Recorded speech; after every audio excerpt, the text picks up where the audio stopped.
lorsqu'il y a des dysfonctionnements, une mauvaise gestion des fonds, lorsque les fonds ne vont pas là où ils devraient aller, lorsque cela est constaté, il faut ouvrir des enquêtes, il faut poursuivre les personnes qui en sont responsables. À notre avis, à mon sens en tout cas, c'est la seule manière de pouvoir endiguer ce phénomène-là, parce que cette aide, elle est vitale aujourd'hui lorsque l'on regarde la situation des finances publiques de l'ensemble de nos pays. Il y a l'inflation, il y a eu la crise Covid. Aujourd'hui, on nous parle de l'Ukraine. Donc, l'ensemble de nos États sont dans une situation financière parfois difficile. Et cela ne peut pas s'améliorer si les aides ponctuelles, parfois pas très élevées, mais ponctuelles, ça et là, ne sont pas utilisées à dessein. Et donc, c'est une vraie question qui, à mon sens, va largement au-delà, très clairement, de l'ensemble de la manière dont l'aide au développement et la coopération internationale se fait aujourd'hui. Si j'ai bien compris, ce rapport aussi a été donc notifié au gouvernement congolais. Quelle a été sa réaction? Donc, comme je l'ai dit, nous avons écrit à 6 ministères. Seul le ministère de l'économie nous avait répondu à l'époque sur les questions que nous avons posées. Lorsque le rapport a été publié, il n'y a pas eu de réaction importante au niveau des autorités. Il me semble de mémoire qu'à l'époque, le ministre, le porte-parole du gouvernement avait estimé qu'il n'y avait pas de répression au Congo et que les allégations que nous présentions dans nos rapports étaient infondées. Voilà la réponse qu'avaient donnée les autorités à l'époque. Nous avons trouvé cela dommage puisque on parlait quand même de droit à la santé et de droit des populations avec des témoignages très forts. Et donc, il nous aurait paru plus constructif peut-être que les autorités engagent un dialogue sur cette question-là et face à un bilan et à un état des lieux afin de pouvoir remplir leurs obligations en matière de droit à la santé.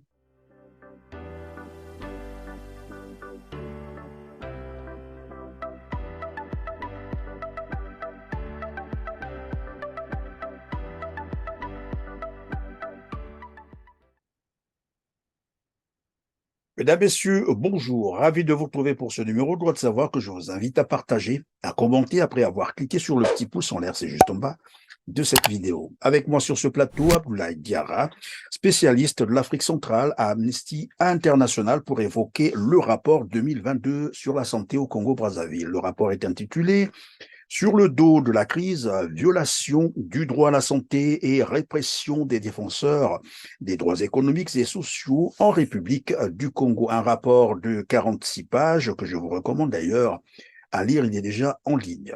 Bonjour Abdoulaye Diarra. Bonjour.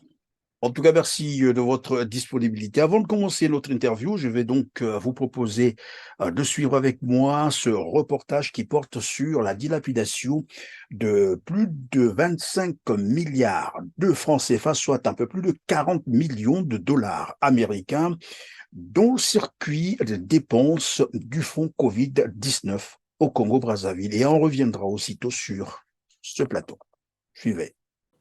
Les fonds alloués pour la riposte contre la pandémie Covid-19 en République du Congo ont fait l'objet d'une mauvaise gestion. Le constat est de la coalition congolaise Publiez ce que vous payez, une organisation de la société civile dévouée à la transparence dans l'utilisation des finances publiques. Le rapport présenté le 12 mai à Brazzaville fait état de la dilapidation de plus de 25 milliards non justifiés dans le circuit des dépenses de la gestion du fonds Covid. Aujourd'hui, on peut constater que, d'une part, nous avons eu près de 40 milliards qui ont été alloués au Fonds national de solidarité. On peut voir que dans l'utilisation de ces fonds, à travers notamment le rapport qui a été fait par le cabinet CACOGES et à travers les réponses aux questions que nous avons reçues lors de nos descentes de terrain, que ces fonds n'ont pas été totalement justifiés. Et pour nous, en tant que Publiez ce que vous payez, il y a forcément un travail à faire. Parce que la redevabilité impose effectivement que les pouvoirs publics qui sont en charge de gérer les finances publiques doivent rendre compte de la façon dont ils gèrent. Il y a eu également un audit de ce Fonds national de solidarité qui a été réalisé par le cabinet CACOGES Et en compilant évidemment toutes ces informations, nous nous rendons compte qu'il y a 25 milliards de francs CFA qui manquent dans la comptabilité. Disons qu'il y a des soupçons graves de détournement de fonds sur ces 25 milliards qui n'ont pas été justifiés. Réalisé dans le cadre du suivi de la mise en œuvre de la riposte contre la Covid-19, ce rapport qui a ciblé tous les départements du pays rend compte de la gestion des fonds destinés à la sensibilisation, la prévention et la prise en charge des malades durant la pandémie. À le lire, il est notifié des écarts entre les montants déclarés par les entités bénéficiaires et les données de l'audit du cabinet Exo-Cacoges mandaté par le gouvernement. Le problème de la prime s'est posé. Dans les structures, les agents de santé qui étaient en première ligne ont déclaré d'abord que la prime avait été réduite, et non seulement qu'elle était réduite, mais elle connaissait un retard. Et au niveau du CHU, en 2021, quand on est passé par là, on nous avait dit qu'ils étaient à 6 mois. Ça devait être en novembre, septembre-novembre 2021. Ils étaient à 6 mois de retard. Et il est vrai que la prime a été réduite, mais seulement aucun texte n'affirme ou ne confirme la réduction de cette réduction-là. Ceux qui étaient payés au départ à 200 000 se sont retrouvés avec 100 000 bien après. Et ceux qui étaient à 100 000 se sont retrouvés avec 50 000. Mais le retard persistait toujours. La raison que les agents de la commission financière de la riposte avaient avancé, que c'était un moyen qu'eux, ils avaient pensé mettre en œuvre pour pouvoir réduire le retard. Mais curieusement, malgré la réduction, le retard persistait. Dans la perspective d'apporter des réponses aux préoccupations identifiées, cette organisation recommande au gouvernement, aux entités de lutte contre la corruption, de la transparence et des responsabilités dans la gestion des finances publiques de diligenter une enquête en vue d'établir les auteurs avérés de ces crimes financiers. Le gouvernement se doit de divulguer et de disséminer le rapport d'audit de la CACOGES. Il est vrai que ce rapport n'est pas connu des Congolais, mais pour votre information, il est disponible sur le site Internet du ministère des Finances. Nous demandons également au gouvernement d'identifier et de sanctionner les ordonnateurs des dépenses non justifiées. Ce rapport, qui met à nu la gestion des fonds destinés à la lutte contre la Covid-19 au Congo, reste ouvert à toute contribution extérieure pour enrichir les faits décriés. Alors, monsieur Abdoulaye Diarra, vous venez là de suivre avec nous ce reportage. Dans un premier temps, pouvez nous dire que vous inspire ce reportage d'abord, et bien vous nous direz si vous prenez parfois en compte les informations données par la presse africaine, j'allais dire congolaise, en la matière, dans vos rapports que vous dressez chaque année. Sinon, sous quelles conditions? Bonjour et merci pour l'invitation.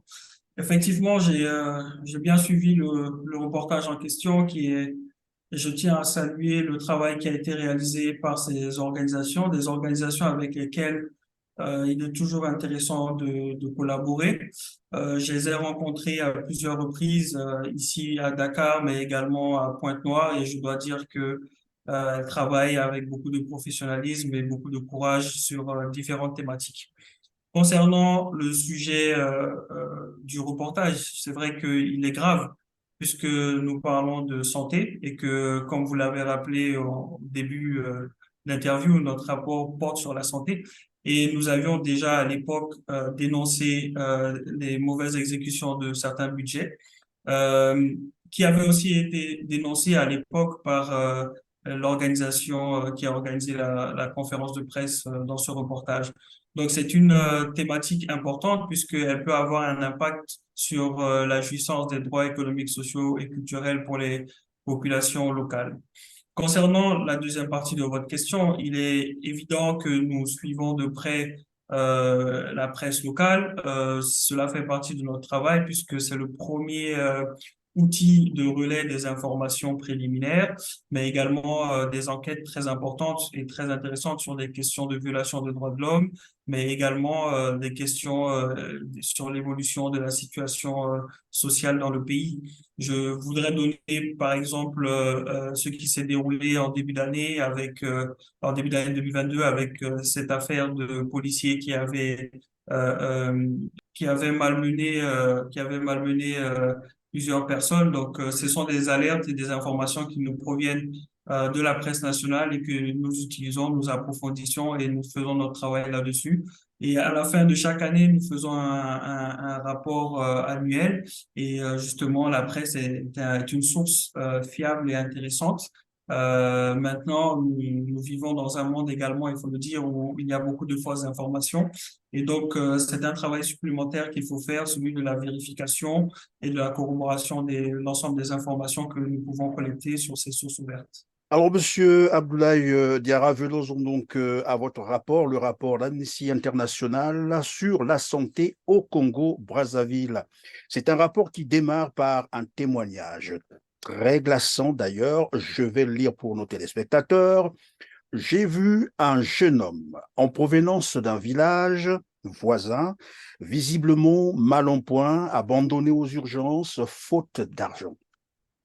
Quand vous avez de tels témoignages dans un petit pays comme le Congo-Brazzaville, d'à peine 5 millions d'habitants, mais avec d'énormes ressources naturelles, j'allais dire le pétrole, le bois, les minerais, lorsque vous avez de tels témoignages dans le cadre, par exemple, de la santé, qu'est-ce que cela vous inspire? Vous faites bien de commencer par ce témoignage et c'est également la raison pour laquelle nous avons nous avons mis ce témoignage en exergue en tout début de notre document. Mais peut-être, je voudrais revenir sur la question de la méthodologie juste avant pour les téléspectateurs. Ce rapport a été rédigé au moment de la crise du coronavirus, donc au Covid-19. Et cette crise est arrivée, elle faisait suite déjà au choc pétrolier ou à la baisse du prix du baril du pétrole qui avait fortement entamé les finances publiques. Et ensuite, à la suite de cela, une mission du FMI s'était déroulée dans le pays, à la suite de laquelle le pays avait bénéficié d'une aide de 450 millions de dollars. Sauf que, en même temps, cette mission du FMI avait noté plusieurs dysfonctionnements, problèmes de transparence et de gouvernance, et avait conditionné son aide à ce qui est des améliorations en matière de transparence et de gouvernance. Et cette mission du FMI avait également découvert, en faisant son travail, qu'il y avait des dettes cachées, non déclarées, qu'il y avait des pertes, notamment au niveau de certaines sociétés publiques. Donc, je pense notamment à la Société nationale de pétrole du Congo, SNPC. Et donc, un certain nombre de recommandations avaient été faites. Lorsque nous nous sommes intéressés à la crise financière, nous avons vu qu'il y avait un impact évident sur les questions de la santé.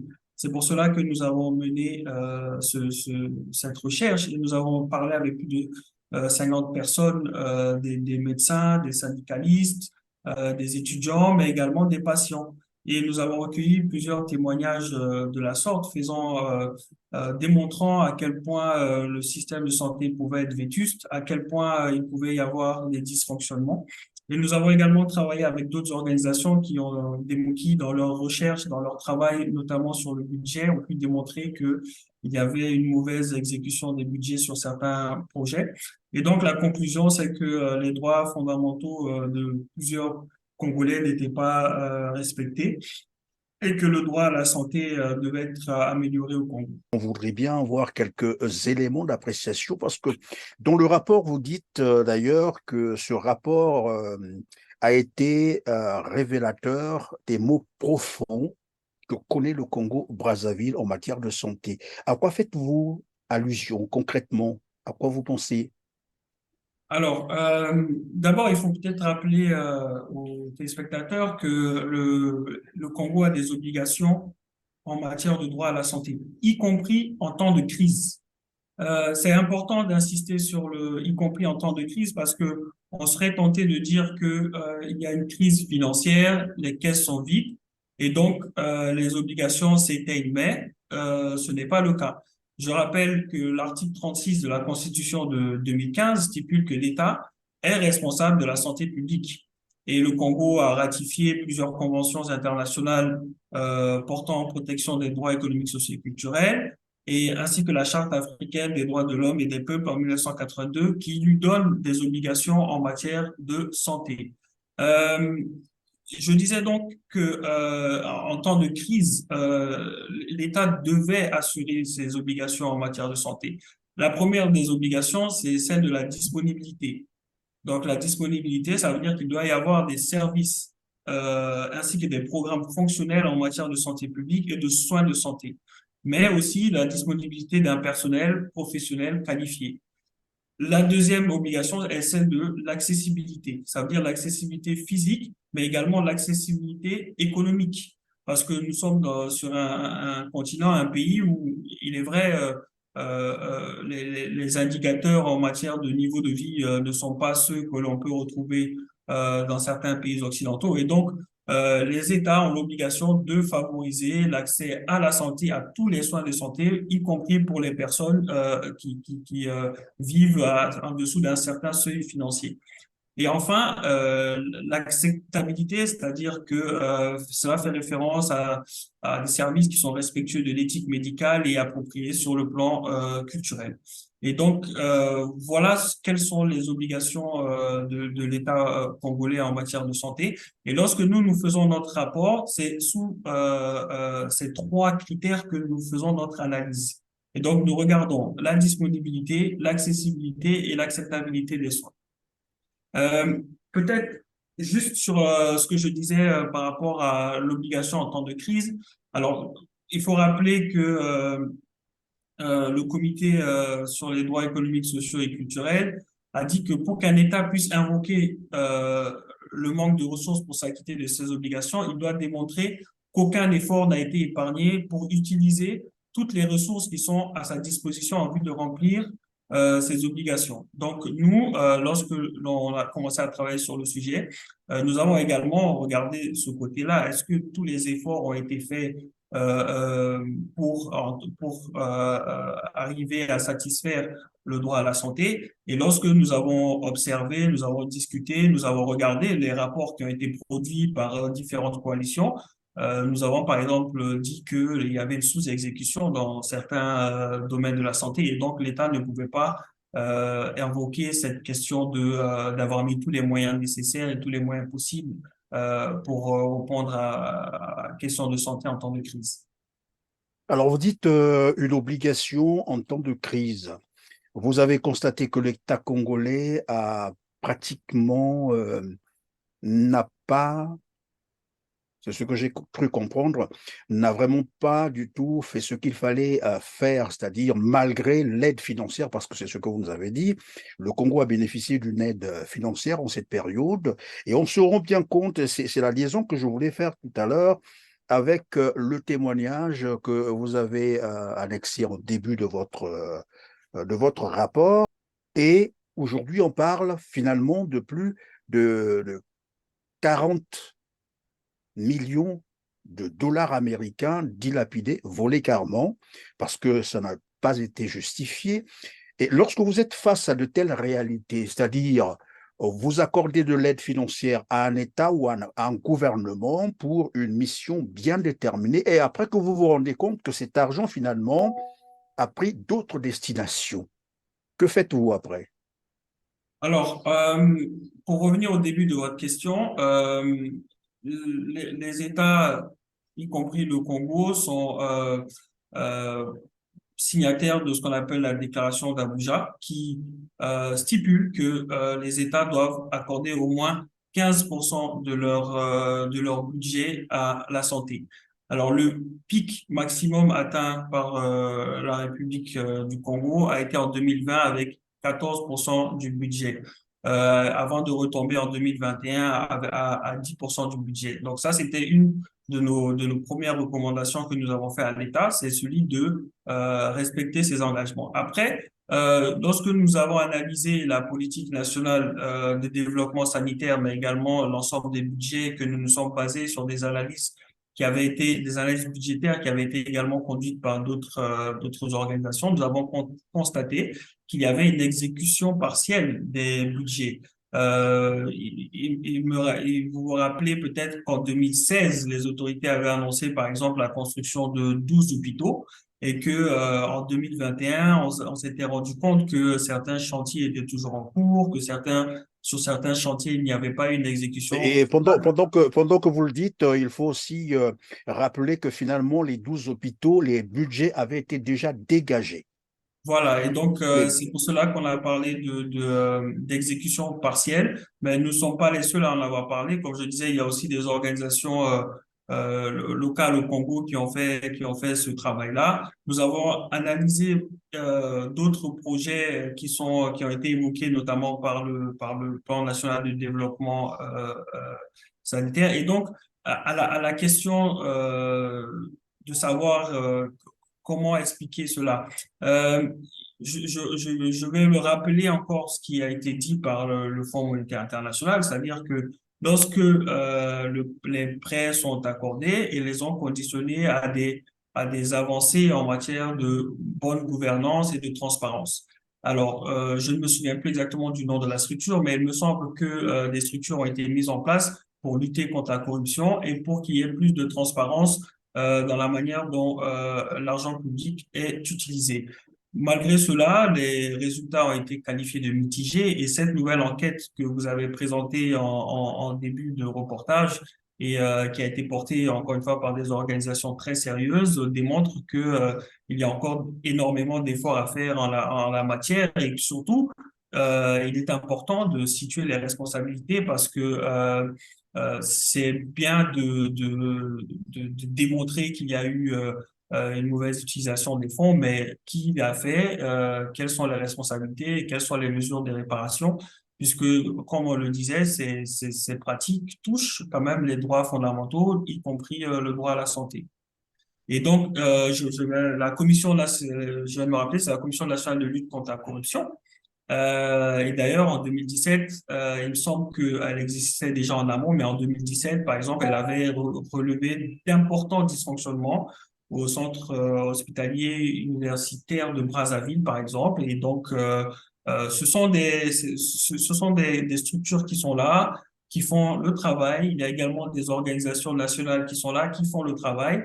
Maintenant, il faut que des décisions soient prises et que des responsabilités soient situées pour que les populations puissent enfin bénéficier de l'ensemble des droits fondamentaux. évidemment, le CHU de Brazzaville, c'est aussi 250 agents, donc médecins et infirmiers qui ont des faux diplômes, cela a été démontré. C'est 150 agents fictifs, hein, mais qui sont payés par l'État congolais. Le CHU a aussi bénéficié de 12 milliards de francs CFA pour soutenir évidemment son projet médical. Ces 12 milliards lui ont été prêtés par la BDEAC. Curieusement, à la date d'aujourd'hui, lorsque vous arrivez au CHU, il n'y a pas un plateau technique, ça n'existe pas d'ascenseur. En fait, rien n'a été fait. Rien du tout n'a été fait. Donc là aussi, on suppose que tout cet argent s'est retrouvé, je peux peut-être exagérer, mais dans les poches de certains responsables. Mais une fois que vous avez constaté cela, est-ce que, bien entendu, qu'à côté, il faut respecter le droit à la santé, il faut continuer à subventionner, à apporter de l'aide financière, mais que faites-vous concrètement? Parce que je reviens encore sur cette question, parce qu'on a l'impression qu'au Congo-Brazzaville, ils ont tellement la facilité de recevoir de l'aide financière, que ce soit du FMI ou des autres banques ou des autres institutions, qu'ils ont vraiment cette facilité-là d'avoir de l'argent, mais quand ils ont l'argent, évidemment, ça termine dans les poches. Et curieusement, c'est la question que se posent les Congolais, de savoir, mais pourquoi on continue donc à verser de l'argent dans ce qu'on appellerait un tonneau de Danaïde? Oui, la question que vous posez est encore plus large. Je pense que c'est un ensemble une réflexion globale qu'il faut avoir sur la question de l'aide au développement et de la manière dont les fonds de cette aide au développement sont gérés. Alors nous, à notre niveau, au niveau de l'Amnesty International, nous commençons à travailler sur cette question de la thématique de la corruption, mais également des lanceurs d'alerte en matière de corruption. Ça nous permet également de faire du plaidoyer auprès des différentes instances internationales et notamment les principaux bailleurs de fonds, soit Union européenne, Fonds monétaire international, Banque mondiale, pour répéter, mais je pense qu'elles le savent déjà, que puisqu'elles font des rapports, elles font des audits, elle voit bien ces institutions-là qu'il y a une mauvaise utilisation par moment, par endroit de ces fonds-là, que les États constatent également cela, mais cependant, la question de la responsabilité reste toujours ouverte. Donc, lorsqu'il y a des dysfonctionnements, une mauvaise gestion des fonds, lorsque les fonds ne vont pas là où ils devraient aller, lorsque cela est constaté, il faut ouvrir des enquêtes, il faut poursuivre les personnes qui en sont responsables. À notre avis, à mon sens en tout cas, c'est la seule manière de pouvoir endiguer ce phénomène-là parce que cette aide, elle est vitale aujourd'hui lorsque l'on regarde la situation des finances publiques de l'ensemble de nos pays. Il y a l'inflation, il y a eu la crise Covid. Aujourd'hui, on nous parle de l'Ukraine. Donc, l'ensemble de nos États sont dans une situation financière parfois difficile. Et cela ne peut pas s'améliorer si les aides ponctuelles, parfois pas très élevées, mais ponctuelles, ça et là, ne sont pas utilisées à dessein. Et donc, c'est une vraie question qui, à mon sens, va largement au-delà, très clairement, de l'ensemble de la manière dont l'aide au développement et la coopération internationale se fait aujourd'hui. Alors, évidemment, Monsieur Abdoulaye Diarra, je rappelle que vous êtes un chercheur donc spécialiste de l'Afrique centrale à Amnesty International. Ici, ma question, c'est lorsque vous avez des réalités telles que ce qu'on est en train de déplorer tout à l'heure, vous arrivez dans un hôpital, vous trouvez des patients qui sont là abandonnés parce qu'ils n'ont pas d'argent pour payer, et c'est ça la réalité au Congo-Brazzaville. Non seulement que le pays lui-même d'abord a beaucoup trop d'argent, mais que de l'autre côté, on peut priver les citoyens des soins, c'est-à-dire des droits, comme vous le dites d'ailleurs, le droit à la santé. Par exemple ici, pour les cas des ARV qui parfois sont arrivés à des ruptures allant jusqu'à parfois 6 mois, 8 mois, incroyable. Est-ce que cela peut être considéré comme un crime? Alors, c'est vrai que nous, nous parlerons pas, je n'utiliserai pas le terme de crime, puisque il y a corruption, donc c'est clairement la justice de s'occuper de ces cas de corruption. Donc là, la question de la qualification ne se pose plus. Maintenant, pour ce qui est des conséquences de cette corruption, là également, c'est aux autorités judiciaires de les établir. Ce que vous décrivez est très dramatique, puisque on parle d'antirétroviraux, donc des personnes qui sont malades, atteintes du VIH et qui ont besoin de ces médicaments-là pour vivre. Et donc, lorsque ces personnes ne peuvent pas avoir accès à ce traitement par faute de moyens financiers personnels ou ne peuvent pas avoir accès à ce traitement par rupture liée à des actes de corruption, oui, là, l'État clairement ne remplit pas ses obligations en matière de droit à la santé. Maintenant, pour ce qui est de la qualification juridique, là, encore une fois, je répète, c'est normalement à la justice d'ouvrir des enquêtes et d'identifier les responsabilités. Et cela peut se faire sur la pression des donneurs, parce que il y a quand même des institutions internationales qui donnent ces fonds-là et qui font le constat que ces fonds ne sont pas utilisés à dessein. Donc là également, il y a quelque chose qu'il faut rappeler, c'est que elles ont, certes, elles donnent, mais elles ont aussi le devoir de s'assurer que l'argent qu'elles donnent est utilisé à bon escient. Alors, vous avez aussi abordé d'autres aspects dans votre rapport, notamment portant sur les droits à la liberté d'expression, puisque vous faites même allusion de la répression des acteurs, par exemple, de la société civile qui tentent un peu de dénoncer ce genre de pratiques. À ce niveau-là, est-ce que lorsque vous faites ces rapports, après vous les notifiez au gouvernement concerné, parce que la fois dernière, et je rappelle, je crois que c'était au cours d'une interview, Denis Sassou Nguesso faisait savoir aux journalistes qui lui posaient la question, ils étaient sur le dossier, le général Jean-Marie Michel Mokoko, où les experts de l'ONU avaient finalement recommandé au Congo-Brazzaville de libérer immédiatement les prisonniers politiques, notamment le général Jean-Marie Michel Mokoko, mais on peut aussi parler du député André Okombi Salissa. Sa réponse était de dire il n'a jamais été notifié. alors que cette décision avait été prise, et cela faisait déjà pratiquement 5 ou 4 ans. Eddy n'avait jamais été notifié. Voilà pourquoi moi je vous pose la question de savoir, est-ce que lorsque vous faites ces rapports, après vous les notifiez au gouvernement concerné? Oui, nous avons l'obligation de le faire pour des questions de droit de réponse, mais en amont également de la publication des rapports, nous échangeons avec les autorités, nous leur posons des questions pour qu'elles nous donnent des informations. Par exemple, lorsque je vous ai parlé du plan national de développement PNDS 2018-2022, voilà, nous échangeons, nous tentons d'échanger avec le ministère de la Santé. Lorsque nous finissons de rédiger le rapport, nous envoyons l'ensemble des allégations aux autorités avec un délai de 3 semaines pour répondre et parfois on peut aller même au-delà de 3 semaines pour répondre. Donc, concernant ce rapport, nous avons adressé l'ensemble des allégations à 4 ou 5 ministères, il me semble, et uniquement le ministère de l'économie nous a répondu sur des questions financières. Nous n'avons pas obtenu de réponse des autres autorités. Donc, c'est une obligation pour nous d'échanger avec les autorités, de leur présenter également nos allégations, d'écouter leurs réponses et d'intégrer leurs réponses à nos rapports. C'est la manière pour être impartial, c'est cela. Ce n'est évidemment pas, à notre sens, constructif de faire des rapports sans échanger, sans poser des questions essentielles au principal détenteur de l'obligation qu'est l'État.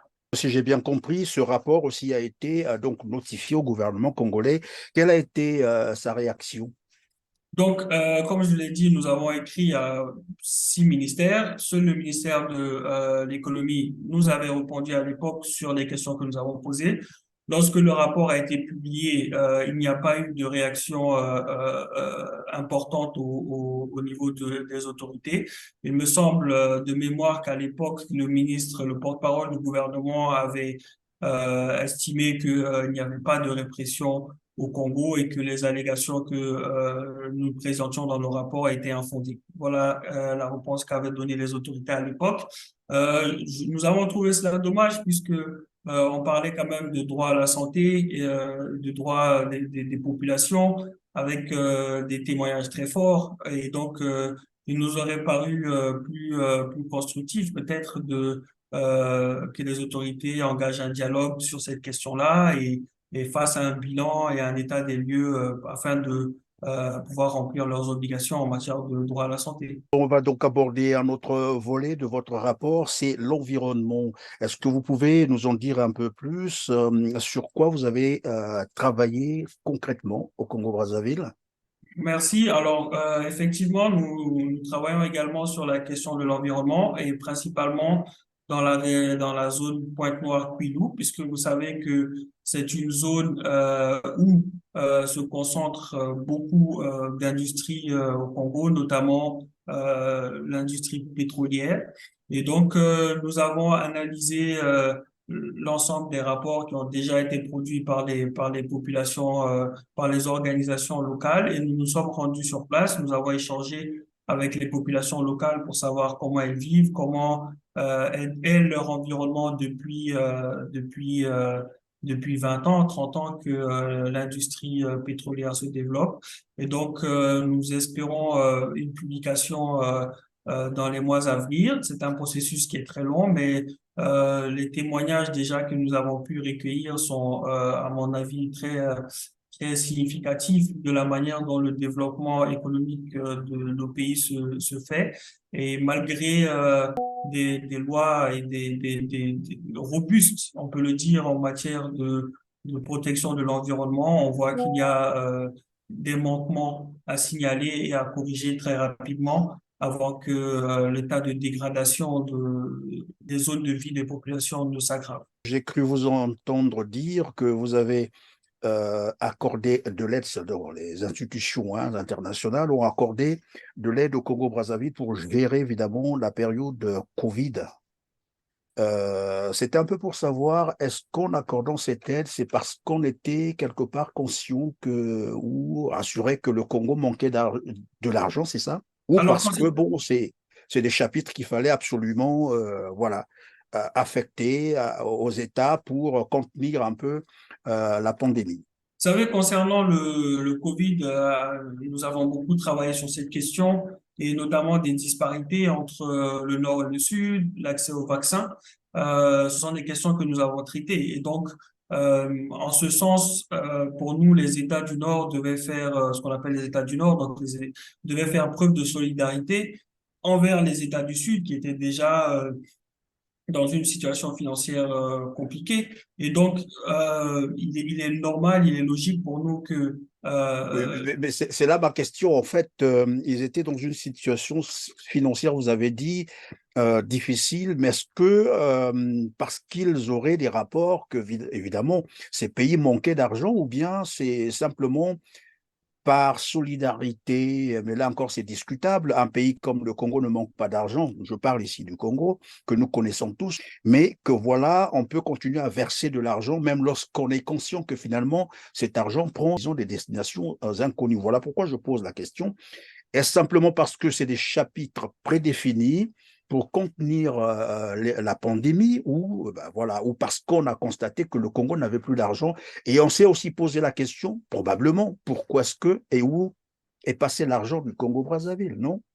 Alors, je n'étais pas dans le secret des négociations et des décisions prises au niveau des instances internationales ni de l'OMS, mais il me semble que plusieurs pays africains, à l'instar du Congo, manquaient d'équipements de protection pour les soignants en matière pour le Covid. Alors, est-ce que ce manque d'équipement est dû à une mauvaise gestion financière ultérieure ou plutôt antérieure à la pandémie? Je pense que la réponse va de soi. Si la pandémie est arrivée, certains systèmes de santé étaient plus préparés que d'autres à affronter la pandémie, et c'est des disparités qu'on retrouve y compris au sein des pays du Nord, où on a vu que certains systèmes de santé étaient plus préparés que d'autres.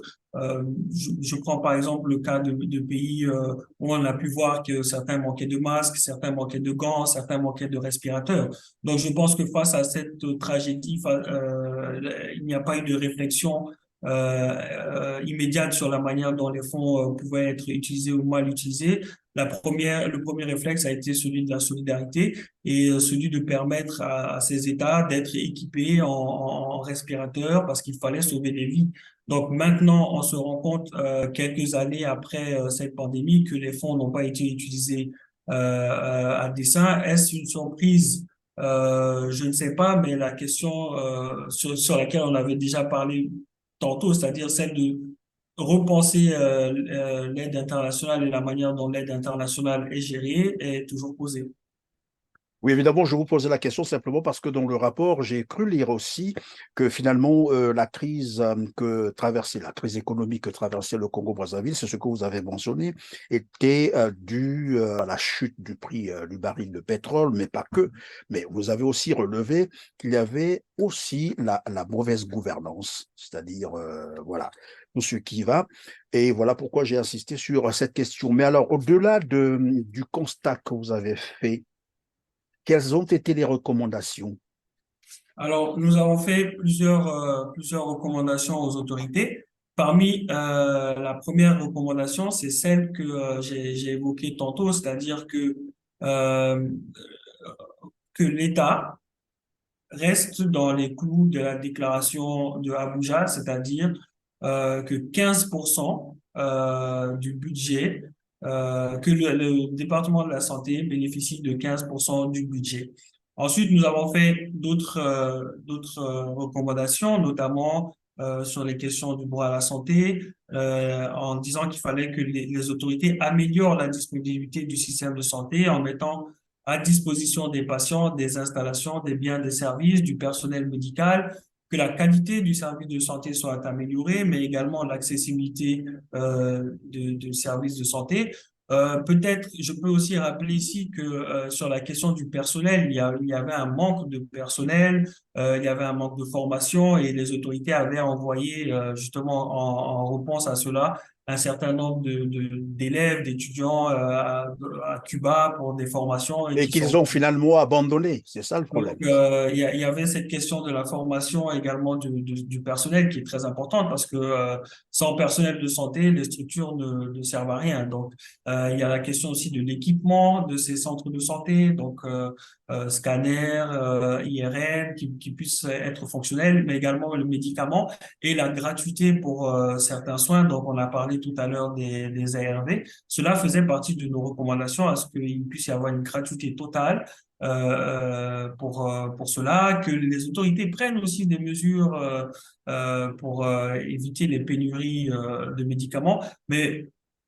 également, nous avons fait des recommandations sur les questions de liberté, donc euh, permettre à ceux qui veulent dénoncer de dénoncer sans craindre une répression, protéger les lanceurs d'alerte, ouvrir des enquêtes sur les cas de mauvaise gestion pour que, vous savez, quand vous ouvrez une enquête sur des cas de mauvaise gestion, ça décourage ceux qui voudraient également s'adonner à ces pratiques-là. Donc, mais nous avons également fait des recommandations voilà, à la communauté internationale en demandant à ce que le secteur de la santé soit soutenu, mais de manière efficace, parce que ça veut dire que il ne faut pas tolérer lorsque les lanceurs d'alerte sont réprimés, ou alors il ne faut pas tolérer lorsque on constate que les fonds ne sont pas utilisés à dessein. Il faut exiger des enquêtes et que des responsables puissent être identifiés. Donc c'est un peu Est-ce que dans le même sens, dans vos recommandations, vous demandez aussi à la communauté internationale de mener quand même des enquêtes au Congo-Brazzaville sur l'argent qu'on verse au Congo, où va cet argent et pourquoi on doit continuer à verser alors, cet argent? Parce que c'est là aussi le problème. Quant aux aides, on peut les faire, hein, tout le temps, on peut envoyer de l'argent, mais quand ça ne sert à rien du tout, tout à l'heure, je vous ai rappelé, 12 milliards, ce n'est pas rien, 12 milliards pour un hôpital comme un centre hospitalier de Brazzaville, mais qui se retrouve aujourd'hui obsolète. Il faut qu'on se pose quand même des questions. On ne peut pas continuer, enfin, moi c'est ce que je pense, on ne peut pas continuer à recommander à la communauté internationale de continuer à aider le Congo financièrement. Ce n'est pas non plus, bon, voilà, parce que ici, évidemment, il y a un dilemme, parce que soit on est dans une situation, il faut sauver une population et non un régime, ça c'est vrai, mais on a quand même aussi ce devoir de chercher à savoir par où passe tout l'argent qu'on verse au Congo-Brazzaville. oui, c'est pour cela, je disais, des audits sont menés. Alors maintenant, qu'est-ce qu'on fait de ces audits-là? C'est la question qui est posée aux autorités, mais également à la communauté internationale. On ne peut pas faire des audits et juste les garder. Il faut que des enquêtes judiciaires soient ouvertes. Il faut que des responsables soient situés. Et donc, le rôle aussi des bailleurs, c'est d'exiger que l'argent qui est prêté soit utilisé là où il doit être utilisé. Et lorsqu'il n'est pas utilisé, il faut que des comptes puissent être rendus. Et donc, comme l'a dit le FMI dans ses rapports, les progrès sont mitigés. Donc, il faut que ils insistent pour que il y ait de réels progrès en matière de transparence et de bonne gouvernance. Merci Abdoulaye Diarra. Je rappelle que vous êtes spécialiste de l'Afrique centrale à Amnesty International. Merci de nous avoir visités, d'avoir répondu à nos questions. Merci à vous, merci pour l'invitation. Je vous en prie. Merci, mesdames, mesdemoiselles et messieurs, de nous avoir suivis. Et comme d'habitude, je vais simplement vous rappeler de cliquer sur le petit pouce en l'air, c'est juste en bas de cette vidéo, de partager, de commenter cette émission. Dites-nous ce que vous pensez des sujets que nous avons abordés au cours de cette émission. Quant à moi, je vous retrouve très prochainement. Merci.